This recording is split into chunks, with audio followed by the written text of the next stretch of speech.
The morning after the harvest festival, Maplewood seemed to be basking in a quiet calm, as if the town itself were catching its breath. The streets were lined with remnants of the celebration, fallen confetti, colorful ribbons tangled in tree branches, and a lingering scent of cinnamon and apple from the festival treats.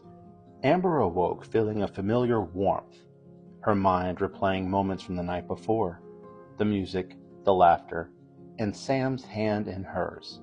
She couldn't stop smiling as she dressed, slipping into a cozy sweater and pulling on her boots. Today she and Sam had plans to spend the day together, and she found herself eagerly anticipating what the day might bring. As she stepped outside, the crisp autumn air greeted her, carrying with it a hint of the bonfires that had burned late into the night. The trees seemed to glow in the morning light, their leaves fluttering softly to the ground. Maplewood was once again like a painting, alive with color, yet tranquil in its own way. Amber made her way to the diner, where she found Sam already waiting for her outside. Leaning against the wall with his hands in his pockets, he looked up as she approached, a smile breaking across his face, and Amber felt her heart skip a beat. "Good morning," he said, his voice warm and steady. "Good morning," she replied, returning his smile. "Ready for another adventure?" He chuckled, pushing himself off the wall. "Always. I was thinking we could take a walk down to the lake. It's about a mile out of town, but it's worth the trek, especially in the fall." "That sounds perfect," Amber said, falling into step beside him as they set off down the road. They walked in comfortable silence, the sounds of the town fading as they made their way through the outskirts. The trees grew denser, their branches stretching overhead to form a golden canopy that filtered the sunlight into dappled patches on the ground. Amber marveled at the beauty of it all, feeling as though she had stepped into a world far removed from the one she had known. After a while they reached the lake, its surface smooth as glass, reflecting the fiery colors of the tree that surrounded it. Sam led her to a small wooden dock, and they sat side by side, their feet dangling over the edge. The water lapped gently against the wood, filling the silence with a soothing rhythm. "This place is incredible," Amber murmured, her gaze fixed on the stillness of the lake. "How did I not know places like this existed?"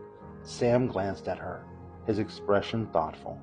"Sometimes you have to slow down to see what's right in front of you." Amber nodded, feeling the truth of his words settling over her. She had spent so much of her life rushing from one thing to the next, always chasing something just out of reach. But here in this quiet town, with Sam by her side, she felt as though she had finally found what she had been searching for. They sat together for a while, watching as the wind sent ripples across the surface of the lake. Amber felt a sense of peace she hadn't known was possible, a calm that went beyond the beauty of the scenery. It was Sam, his presence, his steadiness, that made her feel as though she could finally breathe. After a while, Sam turned to her, his eyes full of warmth. "I'm glad you're here, Amber. I didn't realize how much I'd miss having someone to share this with." She reached over, her hand finding his. "Me too, Sam. I feel like I found something I didn't even know I was looking for."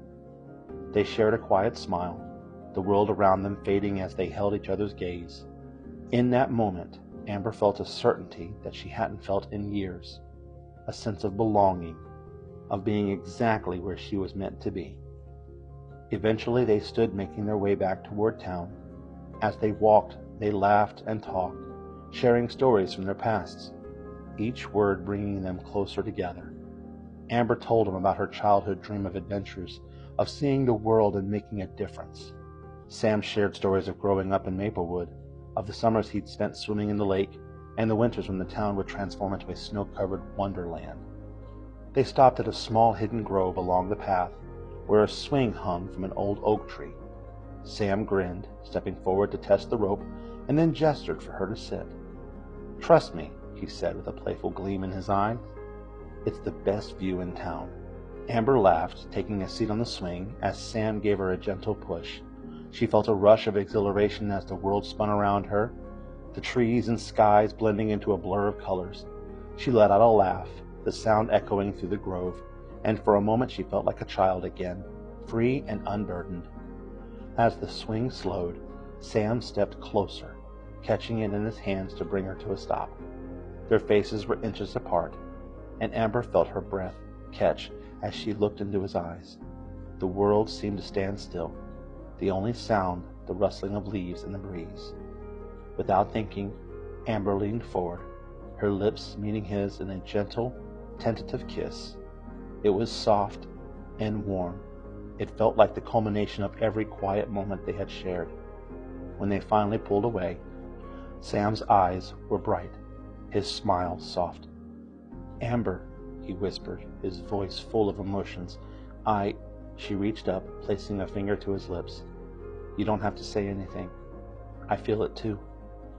They stood there wrapped in each other's arms as the world around them came back into focus. In that moment, Amber knew that Maplewood wasn't just a temporary escape. It was a place where she had found love, where she had found herself. As they walked back to town, hand in hand, Amber felt a new sense of clarity, a certainty that she had found a home in both Maplewood and in Sam's heart. If you like this chapter, please leave a like, comment below, and stay tuned for Chapter 10 of The Color of Fall.